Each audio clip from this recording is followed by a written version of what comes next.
Welcome to GovCast. I am your host, Managing Editor Amy Kluber.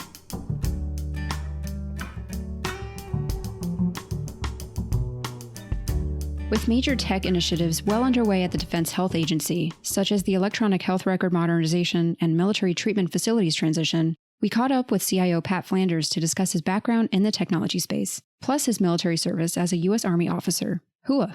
Though flunking out of his initial medical focus in college, it brought him to where he is today, leading the strategies for the agency's IT capabilities and initiatives. Those he has developed a very close and personal understanding of, as you'll hear. Thank you to our sponsors Dell Technologies and CDW Government. I'm Maheen Mirza, Sales Director of Federal Healthcare at Dell Technologies. IT leaders in the federal government are increasingly raising issues of infrastructure, legacy communication systems, automation needs, and more. And Dell is listening and taking action. As a technology partner of the Defense Health Agency, Dell has worked with CIO Pat Flanders and other DHA leadership to support their mission.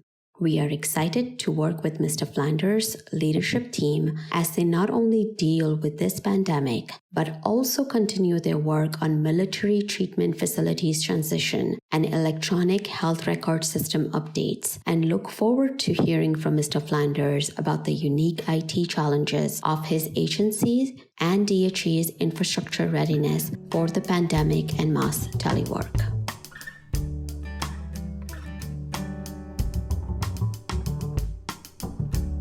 Hey, Pat, thanks so much for joining us on GovCast. It's great to have you. Thanks. So what got you interested in IT to pursue that field to begin with in your career? My father was in the Navy. He was enlisted in the Navy. He was a senior chief, and he started out in submarines and then went into cryptography. And as a result of that, he ended up working at the National Security Agency. Wow. Yeah, it was one of our duty stations and down at Fort Meade. This was in the 70s. And so just, that influence kind of got me interested into it. And then he retired. We moved back up to upstate New York where he was from. And I had a math teacher in 8th grade who had a Burroughs teletype. And I don't know what mainframe it was connected to, but he kind of got us turned on to that. And I just got really interested in computers. My father, being who he was in the early 80s, bought one of the first Apple computers. I think it was an Apple II Plus. And I just got hooked. I was doing America Online, back in the days of 1200 baud modems at my house. Oh my gosh, how times have changed. So what got you interested in joining the military? Well, it was my father's influence, and my mother was a registered nurse. And from the time I was in elementary school, it was, you want to go to West Point, don't you? And so spent a lot of time going down that road, got a congressional nomination to West Point, and then promptly flunked the medical part. Oh, my goodness. And so the consolation prize was an Army ROTC scholarship, which I took. I went to Clarkson University. If they weren't the first, they were the second school in the nation to make every freshman buy a personal computer. It was a Zenith Z100. Oh my goodness. It even sounds old school. 8086 processor. It was great. I can relate a lot to the military life. My dad also was in the Army, so I completely understand the whole going to West Point and that expectation, which I did not follow, but I commend you otherwise. Was there any notable assignments during your military career or one that stands out? So it was 29 years, so it was a lot of them. And now, which former boss am I going to make mad now? Because they were all great. I guess the most high visibility and non-IT job I had, I was Frank Kendall, the Undersecretary for Acquisition, Logistics, and Technology. I was his senior military assistant in 2015. And so I got to see how the Department of Defense operates at the highest levels, with the Secretary of Defense and DepSecDef, and how the OSD staff worked and interacted with the services. And so, yeah, that was notable. I guess it was terrifying, actually, because, every day is the Super Bowl in one of those kinds of jobs. So that was really special. I wouldn't trade it for the world. And then on the IT front, I was the program manager for the Army Enterprise Systems Management Program, ASIP. And that ran the Army's tactical logistics SAP ERP, called the Global Combat Support System Army, as well as the Army Materiel Command SAP implementation called the Logistics Modernization Program, and then a data hub that brokered all master data for logistics for the whole force, to include the reserves and the National Guard. So altogether, there's probably about 200,000 users, and it's fully fielded today across the entire Army. And so that was 4 years of learning a lot about really big enterprise software systems. Just a small portion of technology, right? In the Army. I assume your experience in the military, of course, dealing with all these technology initiatives, has informed your current role now as CIO at DHA. Yeah, absolutely. So from day one in the Army, I've always been in a customer support role, starting out supporting maintenance and supply for heavy divisions. And so, key to that was the IT. The systems we use to receive, store, issue, warehouse, do the maintenance, report on the maintenance, order supplies, food, water, fuel, you name it. And so as I progressed, I kept finding myself responsible for ever larger IT systems that ran logistics, all the way up to those ERP systems. I also worked and helped build some of the systems for the Army Personnel Command, so human resources. And I helped with some of the systems in the Army Budget Office that did all budget for the total Army. So I basically had every kind of customer support, logistics, business system experience except medical. Which is fun. Yeah. And so when I worked for Mr. Kendall, there was a big initiative to adopt an electronic health record for the Department of Defense. And you can think of it as it's kind of an ERP, an enterprise resource planning system, but for medical, tailored for medical, and the way that we do medical business in the United States, right? With care codes and coding and compliance and all those kinds of things. And so after I left Mr. Kendall, I went down and I was the Deputy Program Executive Officer for the PEO that was implementing that electronic health record system. So I kind of started to learn a little bit about medical. And what I found is it's really no different than the other logistics kinds of systems. So when I was doing maintenance, we had oil analysis program. Well, in medical, you do blood, right? And when I was doing warehousing, we had nuclear weapons and safety of nuclear weapons and safety of flight. And, in the medical world, you have patient safety. And so there was a lot of analogy, and it felt very familiar to me. And then underpinning it all, of course, are the business aspects of it. So it really it was a natural fit, I think. You kind of fulfilled your medical, calling in some way. Well, yeah. And then I got run over by a truck. Oh, no. Yep. So I'm not only just someone who appreciates the medical community from afar, I'm a very good customer. Wow.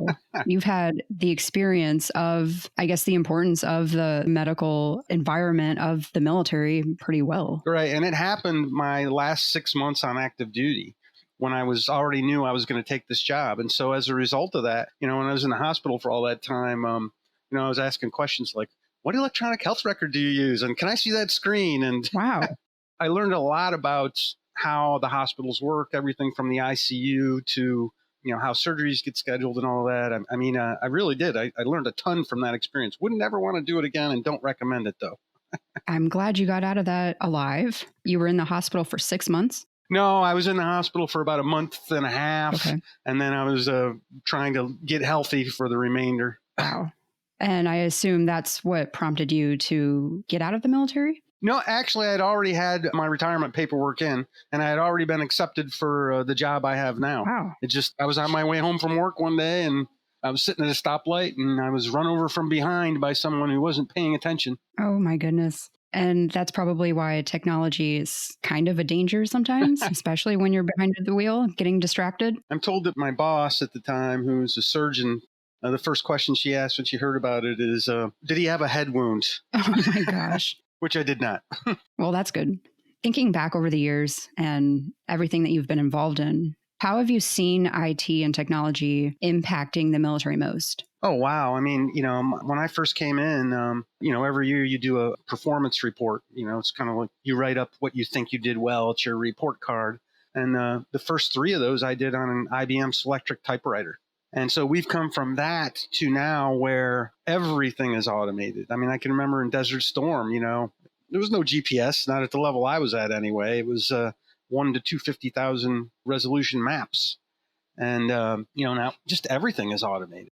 The supply chain is totally automated. It's real time with ERP systems to enable that in the tactical space. There's satellite antennas now, VSAT terminals that you can set up and auto point. And everything is automated. In fact, I find myself, because I can still remember the old days, when a problem comes up, a lot of times people's first reaction is, oh, well, we need an automated system to do this. And I'm like, hold on. This is a one-time thing. We could put 20 people on it and have it done in 30 days if we did it the old-fashioned way, rather than go spending a whole bunch of money on something automation that's going to take us 6 months to get the kinks worked out and get it to where it's operational. And so, yeah. So there's a time and place for more advanced capabilities like automation. Absolutely. And, kind of connected to that, there just seems to be this natural urge for people to want to build a new system. And that's something I spend a lot of time with also. Don't build a new system. Look at the business processes associated with this. Look around at what we already have. There are systems that have these business processes already where you could add this functionality. In 2002, I went to a conference and Larry Ellison was there, the CEO of Oracle. I had a little spring butt question when it came time to ask questions. And I said, sir, how do you know where one enterprise ends and another begins? Right? Because that's a problem we have a lot with. Should you build a system to encompass, say, just Army logistics or logistics and personnel? How do you know where one ends and one begins? And he said, where the business processes become more different than alike. And that really stuck with me. And he was right. And knowing when the business processes become more different than alike, that's an art form. And so a very valuable lesson. Do you think there's anything unique about DHA as a healthcare provider, considering other agencies or other, maybe in the private sector? A few things. A lot of them have to do with security, obviously. So we are very careful about the data we share external to the DoD because of OPSEC, right? That kind of information, when you aggregate it together, can tell you things about the readiness of forces. And so we're very sensitive to that. There's a lot of things that we do that the commercial world doesn't do with respect to things like monitoring of, say, exposure to nuclear radiation and operations at sea, blast injuries, right? Exposure to things in combat that you wouldn't see in the normal world, and investing in research that the commercial world would never invest in because there's not a market for it outside of the military, that kind of thing. Do you think being a veteran yourself has kind of informed a lot of the understanding of the whole overall military ecosystem or even service members' needs? Oh, absolutely. And having done it for so long, and then, being somebody who got hurt real bad also. Right. Yeah. When the problems come up, I think people that don't have that kind of background, it's hard for them to understand what some of the issues are when you're in the operational space. It's just difficult. And then even on the business side, the way that we run our business is very different than the commercial world. So, if you get somebody with a deep IT experience in the commercial world to come into the DoD, they're going to come in with great ideas, things that we haven't thought about, but they're going to have a steep learning curve with things like color of money and how we do cybersecurity with respect to security technical integration specs and risk management framework. It's significantly different. Understandable. So taking into account the current pandemic, has it affected any of your ongoing initiatives or maybe uncovered new opportunities? It has. I'll start with this. I'm super fortunate. So, you see on the news and on the radio, everybody's talking about, well, the whole world is teleworking now and companies weren't ready and they didn't have the infrastructure in place. Ours wasn't bad. But I'll tell you, since the pandemic started, we've kind of doubled our capacity. And the reason we didn't have a problem is in the very early days of the pandemic, I got a phone call from Vice Admiral Norton, who is the commander of the Defense Information Security Agency and also dual-hatted as the commander of the Joint Task Force DODN, which they're the cyber folks that defend the DoD. And she basically was calling to tell me that with respect to IT, my agency was the number one priority in the Department of Defense. next to hers. And Well, so that always helps. I basically got everything I asked for. And I went to the top of the line, to the front. So it helped a ton. And she absolutely lived up to her word. And I got really taken care of well. And so one of the first things we did is, with all these people using virtual private networks to connect from external to our network, what we found very early in the process is close to 65% of the destination points they were trying to get to were actually external to our military network. So if you think about that, I mean, they're external already. They've got to come in and go through all those firewalls and all the protections we have, only to turn around and go back out again, then to turn around and come back in again, and then to turn around and come back out again, right? So it's like 4 hops. And so I have the most brilliant man who supports me. His name is Tom Hines, and he is the authorizing official for the Defense Health Agency and kind of lead engineer of everything. And he said, well, there's a concept called split tunneling, where if we could get DISA to help us, we could identify that traffic, and instead of having it come into the DoD network, we could just route it straight to the destination address and save all that bandwidth. And it worked. And it was like a 60% improvement in bandwidth almost instantaneously. Just brilliant. That, and we implemented something called the cloud-based internet infrastructure. And so basically, instead of using the browser on your client, you go to this cloud-based browser, and you don't even know you're doing it. You actually click the icon on your desktop to open your browser, and what's really happening on the backside is it's being rendered in this cloud-based environment that as soon as you're done and you close your browser, it goes away. And so if there's anything malicious, it never actually gets to your machine. It kind of self-destructs in the cloud. And believe it or not, that was a great performance improvement.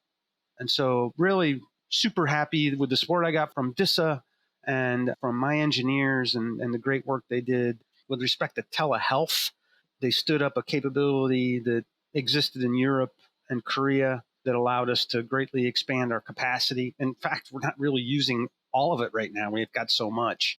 And then the executive branch, the president announced the relaxation of HIPAA, which allowed us to use some commercial technologies like Google Duo, Skype, and FaceTime, which helped somewhat Adobe Connect as well. I really was fortunate.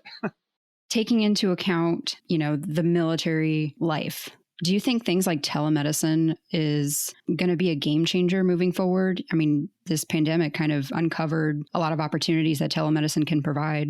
I assume that would be a great thing for the military overall to use, even more so than the private. Yeah, it is. And so it's actually a really difficult problem for us. I mean, especially when you're talking in the tactical, operational, deployed spaces, because you're constrained by the wide area network capability you have for things. And so for what we call expeditionary missions, that's where, you're going in and the area you're moving into is not secure. Right. And so you're worried about things like radio signals that you emit and stuff like that. It's a real problem. But now after you're there and you're in a mature theater, then it opens up a lot of possibilities.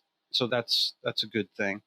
With respect to the peacetime garrison hospital things, yeah, it's helpful, just like it is in the commercial world. Our networks, I kind of think of this 2 ways. There's telework and there's telemedicine. 2 beasts. Yeah, 2 pieces. So for telemedicine, we're committed to setting up, and with MHS Genesis, they're doing this, a capability unique to design for healthcare that will be integrated with the health record system. I mean, if you think about it, the telemedicine capability is really just an extension of the record itself. It's part of the workflow in the hospital and all the things that the EHR is going to do for us. For telework, that's a little bit different. So for telework, our DoD network has been specifically designed to keep people out. And so for telework, if you VPN into our network, works great for other people authorized to be on our network. It's when you want to do business with non-DoD entities. That's kind of the long pole in the tent, is allowing the connections so that we can work with commercial industry seamlessly, right? And this is looking at that with our Department of Defense Chief Information Officer on ways to make that better, make that experience better. Under COVID, the DoD CIO stood up an implementation of Microsoft Teams, and they allowed some things to happen that they normally wouldn't have allowed. It's a temporary implementation. And it's like ice cream. I mean, people just love it because you can do video chat and screen sharing with, from your home computer and things like that. So we did that just for the COVID crisis, and it'll go away September 30th. And they're working on something follow-on that'll give hopefully as good an experience because, boy, people really, really liked it. Yeah, it uncovered some opportunities that people otherwise wouldn't have experimented with. Right. It's inherently connecting the networks like that. There's a lot of risk that comes with that. And so they're trying to balance risk with reward. And that's a tough thing to do. Well, considering, as agencies are starting to strategize what the world will look like, especially the teleworking world would look like post the pandemic, where do you see your tech priorities heading? So our real strategic initiatives are well understood, I think, now by most people who do business with the DoD. So that's the electronic health record. It's the Cerner Millennium system, and we've named it Military Health System Genesis. That's the name of the program. The product is Cerner Millennium. The Department of Veterans Affairs 2 years ago announced that they were going to adopt the same system, and in fact, it is the same system. And we are working hand in glove with them. They were supposed to go live at their first site in March, but the pandemic broke out. And so now you can't train people who are teleworking. So that'll get back on track here shortly, we hope. And so that's one big strategic thing. The second big strategic thing is the modernization of our network. So the Defense Health Agency is kind of in the process of being born. The transition of Army, Navy, and Air Force hospitals to the DHA is underway. And with respect to IT, we have it all already. With respect to management and administration, that's something coming along. And so there's a lot of IT consolidation happening, And I have a contract that we were about to let, a very large one, that will provide all of the touch labor at all of the hospitals and treatment facilities across the Department of Defense. And so the draft PWS is out on the streets. It's going to be a multi-system integrator concept where the first contract we let will be a contract that is an integrator that works for us and actually helps us with oversight of the follow-on contracts that will be the actual touch labor in the treatment facilities. So this overarching integrator contract will run our help desk. That's their feedback mechanism so that they can help us manage these other contracts, as well as the software that we're going to use to run that help desk. And so those are the really big strategic things. Then after that, it gets into things like the virtual health system that will go with the Genesis. And then we're discussing things at the agency right now. One of the things we're discussing is radiology. So right now, how we do radiology is either service-centric or treatment facility-centric, depending on which one it is. And I think there's potential there for, maybe doing something to single up how we operate. Same along the lines of mobile devices used in the hospitals for the providers to communicate. There are several companies in that space, and we've got a handful of tools that we use that I think it would be a lot better if we singled them up, provide a more seamless experience, especially with providers as they move around, not having to learn different things. So that's kind of the name of the game, is consolidation and standardizing so that we can provide a consistent way of doing business for the providers and a consistent patient experience no matter where you go. Exciting stuff ahead. I mean, I'm always looking forward to following what's going on with the MTF transition. And it's good to hear that the electronic health record modernization is underway smoothly. And I'm looking forward to seeing what more is next. So thanks, Pat, for joining. This was a great conversation. Glad to have learned more about you. Thank you very much. Thanks again to our sponsors, Dell Technologies and CDW Government. We at Dell are proud of the work we have accomplished with CDW Government and our government partners, like the Defense Health Agency. We look forward to continuing to support the critical mission of these agencies, work with them on consolidation and standardization, and being a part of more conversations about the impacts of IT modernization within the federal government. And as Mr. Flanders stated, be part of the transformation to provide consistency. consistency on how to do business for the providers, and consistency on the patient experience for Defense Health Agency.